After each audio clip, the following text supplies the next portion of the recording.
কয়েকটা আসনকে টার্গেট করে সেটার ফলাফল পরিবর্তন করে দেওয়া হয়েছে।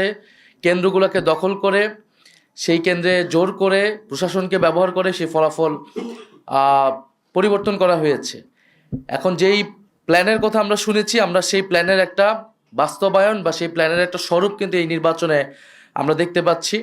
এবং এই ধরনের ফলাফল কারচুপি করে যারা পুরনো আমলে আওয়ামী লীগ যেইভাবে নির্বাচন করেছে সেই ধরনের প্রচেষ্টা আমরা যাদের ভিতর দেখতে পাচ্ছি, তারা কিভাবে রাষ্ট্র পরিচালনা করবে, কীরকম দেশ পরিচালনা করবে সেটা নিয়ে জনগণের মধ্যে প্রশ্ন এসেছে। এবং নির্বাচনের পরদিনই যারা তাদের প্রতিদ্বন্দ্বীদের উপরে হামলা, সারা দেশে নির্বিচারে বাড়িঘরে হামলা, আগুন লাগানো, হুমকি এবং এলাকা ছাড়া করতেছে, তাদের কাছে এই দেশের জনগণ, এই দেশের মানুষ কিভাবে নিরাপদ থাকবে সেটা নিয়ে প্রশ্ন এসেছে। এবং সেটার জন্য আমরা 11 দল কিন্তু ঐক্যবদ্ধ হয়েছি।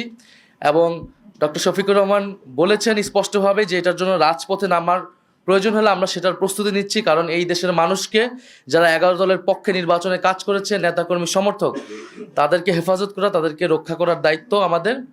আরেকটি কথা আমি বলতে চাই, আমরা জনগণকে অভিবাদন জানাই যে পাঞ্জাবের জগতে একটি বিশ্বস্ত নাম শাবাব এথনিক ওয়্যার।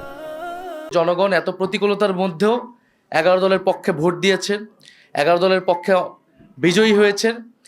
অনেকেই অনেক কারচুপি করে তাদের বিজয় আটকানো যায়নি। আপনারা দেখবেন যে গণভোটে কত পার্সেন্ট ভোট পড়েছে?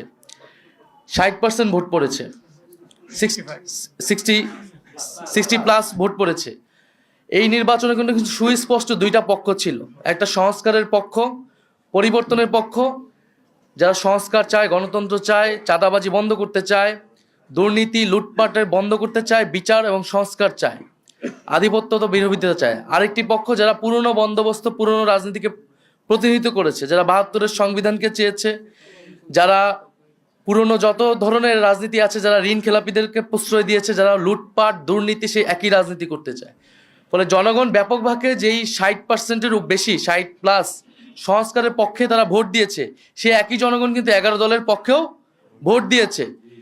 কিন্তু শেষ মুহূর্তে এই 10%-এর মতো ভোট কিন্তু কারচুপি করা হয়েছে, ফলাফলে কারচুপি করা হয়েছে। না হলে এই পুরা ভোটটাই 11 দলের পক্ষেই আসতো। শেষ মুহূর্তে 11 দলের অনেক গুরুত্বপূর্ণ নেতাকে এবং প্রার্থীকে হারিয়ে দিয়ে ক্ষমতা নিয়ে নেওয়ার চেষ্টা করেছে। এবং আমরা নির্বাচন কমিশনে সেটা সুস্পষ্টভাবে এই অভিযোগ জানানো হবে, প্রার্থীরা জানাবেন যাদের, এবং নির্বাচন কমিশন সেখানে কি ভূমিকা পালন করতেছে, তাদের অবস্থান কি, এর উপর নির্ভর করবে আমাদের নির্বাচন নিয়ে চূড়ান্ত অবস্থান। ধন্যবাদ সবাইকে।